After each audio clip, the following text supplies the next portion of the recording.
Nothing exposes the gaps in postpartum weight loss advice like bounce back culture. The pressure hits immediately, the support disappears overnight, and somehow you're expected to have it all figured out on your own. This is Nourished Mamas, the postpartum weight loss podcast, and I'm Mallory, a registered dietitian, weight loss coach, and mom who knows how disorienting this season can feel. Postpartum brings a whole new set of challenges no one prepares you for. The cravings that hit out of nowhere, the mom brain that makes everything take twice as long, the afternoons that feel impossible to push through, and the pressure to bounce back when you're just trying to get through the day. Here, we talk honestly about what's going on behind all of that, in a way that actually makes sense, and I'll walk you through simple, realistic changes that help you feel more steady, more energized, and more confident in your body again. No extremes, no shame, and no complicated systems that you'll want to abandon within the next 2 days. Just practical support that fits into your mom life, the messy, loud, beautiful, exhausting version, not Pinterest version. If you're ready to understand what your body is doing and finally have a plan that works in this season, let's get started.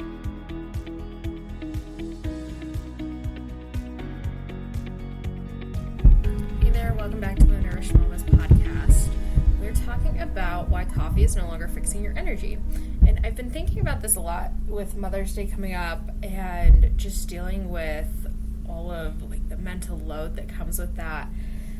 I've been helping my mom prep for this weekend, and we're thinking, why is it always the moms prepping for their own celebration? And this has come up as a theme again and again in conversations this week with my clients, where they're doing the organizing, they're doing a lot of the thinking for what's going on with the family, and it's wow, we're doing so much of this, and it just gives me a lot of respect for the last 30 years and really what we've put on my mom, and then also wow, it's just a lot. So it's just hitting me how much mental load we are carrying as moms. And technically, yes, the celebration's for us, but even where my husband is very involved and he's such a supportive partner, he's still sending me messages asking for gift ideas. And well, I love that he's thinking about that and wanting to make sure it's something that I want. It's one of those things where it's okay, yeah, I'll definitely think about the things that could make my life better, easier, etc.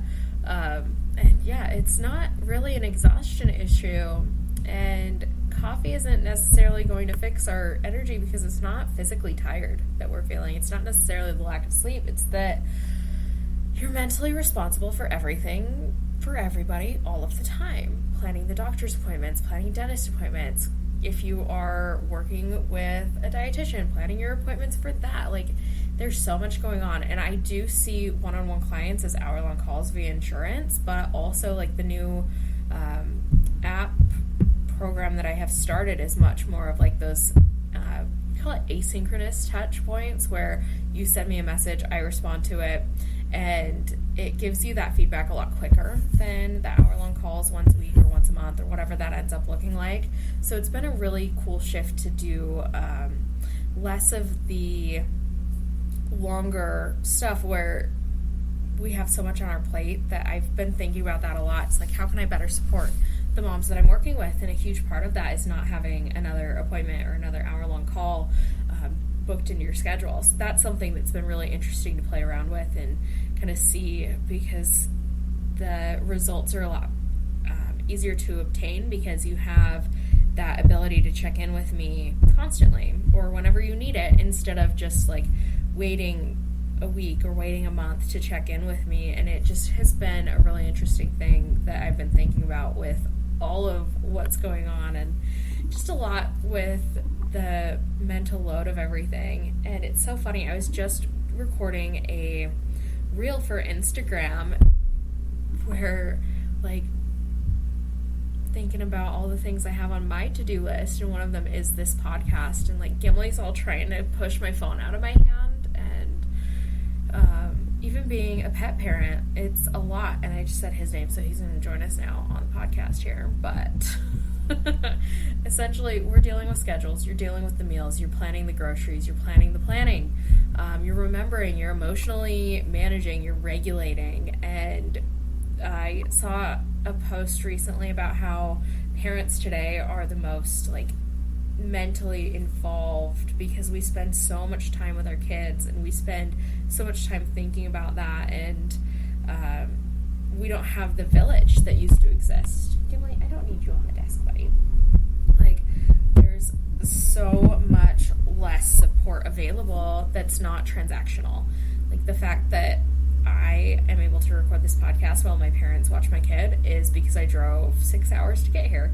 Like, we don't have that connection piece where everyone's locally around. Like, my family is very far from us, and it's like they show up and they do everything they can and vice versa, but it's very different than when I was growing up and I had grandparents within 2 miles to 10 miles. Like, it was a hugely different thing. And I've seen that more and more with my clients, where the support structure, when you have it, is amazing.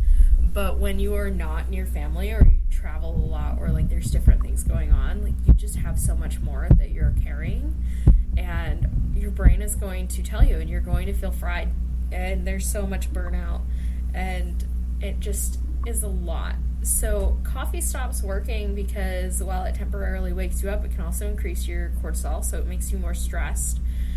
But it doesn't remove the constant mental load, the open loops that come with life, like having the kitchen clean, making sure the projects are finished, if your kids have stuff going on at school. Like, there's so much input, and then there's decision fatigue. So I'm helping people plan out meals all day, which I absolutely love. It's one of my favorite things, coming up with meal ideas.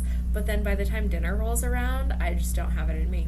And so it's just really interesting that, like, if there's not a ton of support, like, coffee's not going to give you support. It's going to give you caffeine. It's going to give you more stress. Sorry, if you're watching the video over on YouTube, Gimli is, like, right in the frame and looking out the window at my parents' house because my dad's out, like, mowing the lawn, and there's cotton flying everywhere, so he's very, very interested in everything going on. But yeah, basically just sitting here wondering why the coffee's not working and why are you still exhausted. And it's not because you aren't, like, resting, you're not sleeping, you're not doing the things. It's because your nervous system never gets a break. And how can you regulate if you don't have it taken care of? And a huge piece of this connects to food and meals becoming one more thing to figure out, another decision to make, another responsibility, feeding everybody, because you're going to feed everybody else before you feed yourself so much of the time too. And it's not because you don't care. It's just that by the end of the day, even deciding what to make for dinner feels overwhelming. Most of it is that your brain carries too much. Kitty, you don't need to step on the computer. Oh, he's putting text in my notes. So one of the biggest shifts that can help moms is not more discipline. It's not stricter plans. It's not trying harder. It is reducing the number of decisions you have to make every single week. More simple systems, meals already mapped out, less mental clutter. And so much of this is why I care so much about what I do, is making it easier for you to get through the week, have your meals planned out already, and not have to think about it so much. Build out some systems where breakfast is easy, where lunch decisions are easy. You're not just staring at the pantry, deciding what to make. And sometimes the most supportive thing isn't more information. It's having something removed from the mental load. So I'm probably going to keep this to be a bit of a shorter podcast this week because I am hanging out with family. It is Mother's Day weekend if you are listening to this at the time it comes out. But if this is resonating with you, I did put together a free 6-minute training where I break down the number one problem that keeps postpartum moms stuck with their energy, and it stalls out your weight loss. So that is something where in this training there's like a quick 2-minute consultation form. You can fill that out to help you figure out what the next best step is to get your energy back, take the mental fatigue out of it, and really start making some progress without the overwhelm. So DM me the word training. I'll send that over to you. Or if you have any other questions, you can send me a message over on Instagram. It's the postpartum dietitian at the.postpartum.dietitian. I think if you start typing in it, it'll pop up, but it does have the periods in there. But yeah, I'll send that over to you, and you can fill out the consult form if you want to talk more about what's going to work best for you. And then the other thing that I wanted to make sure to mention is the meal planning membership. If you're not in a place where you want to do coaching, you just want something that takes the decision out of it, you really want to start making some progress, but you don't have the bandwidth necessarily to go all into a coaching container, I totally understand that. I do have the meal membership where it's all built out for you. I post it on Mondays. You get your meals for the week. You get a grocery list. You get the prep list. So it goes through, if you have 45 to 60 minutes, what to prep for the week that goes along with the meal plan. Just so that you don't have to decide. You don't have to think about your meals. It's just done for you. It's very easy. And then you also get my Nourished Mama's Assistant, which is a custom AI that goes through, and you can drop the meal plan in, you can drop any preferences, any like allergies, things like that, directly into the Nourished Mama's Assistant, and it will help you map things out to really be customized for you and like the amount of people in your family, who all you're cooking for. Like if you're cooking lunch and having that prep for you and your spouse or you and children, like whatever that looks like, the assistant can help you out. And it's like having me right in your back pocket so that you can just message it when you need some direct feedback and really get that immediately. So that is something else that we can talk about over on Instagram as well. You can send me the word prep and I will send you all of the details on the meal membership.